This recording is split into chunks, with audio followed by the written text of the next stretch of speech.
Hello, Dr. Kong. So I want to show you several things, several tools in ELC that would have helped you prevent the situation that you're in now because you do have two quizzes with no one having taken them. So down here on the home page of your class, you'll notice there's a role switch. So when you said that you could see the quiz, I'm going to go down here to Module 8. And you're right, I can see a quiz, just like you can.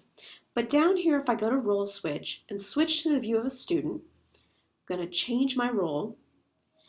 Then when I go up here to Module 8, there's no quiz. So that's something that you have to do every time you work in ELC. You have to switch to a student to see if they can see everything and see if there's a problem. Now I'm going to switch my role back to Collaborative Admin, which is the same as an instructor, so I can see what you can see. Now here's the other thing. I'm going to go up to Quizzes. And you'll notice over here, this is what I noticed, and this is the reason why I emailed you. Students have been taking the quizzes, and then suddenly 8 and 9, nothing's happening. And I know Module 11 is coming up, but I needed to know what was happening with Modules 8 and 9. And you'll notice there's a word next to all three of these, and it says inactive. When a quiz is inactive, no student can see or take the quiz. Full stop. Your students never knew those existed. They had no idea to take them. There was no button they could push to take them.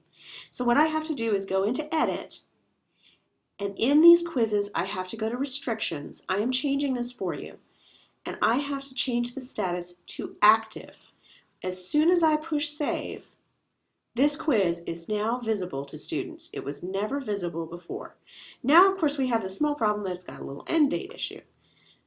But I think you already went back and changed that. So that's great. They are going to have a little time to change that. But let's go back to content and see what we see. Okay, so in this one, I just did Module 8. Now I can see it, right, because you and I both have seen that as collaborative admins. I'm going to go back to the course home. I'm going to switch my role to being a student. And I'm going to go up here to Module 8. And there is the quiz. So that's the problem that existed. I'm going to leave Module 9's quiz to you to do so that you can play with the active inactive button and learn that tool. If you have any other questions, please let me know.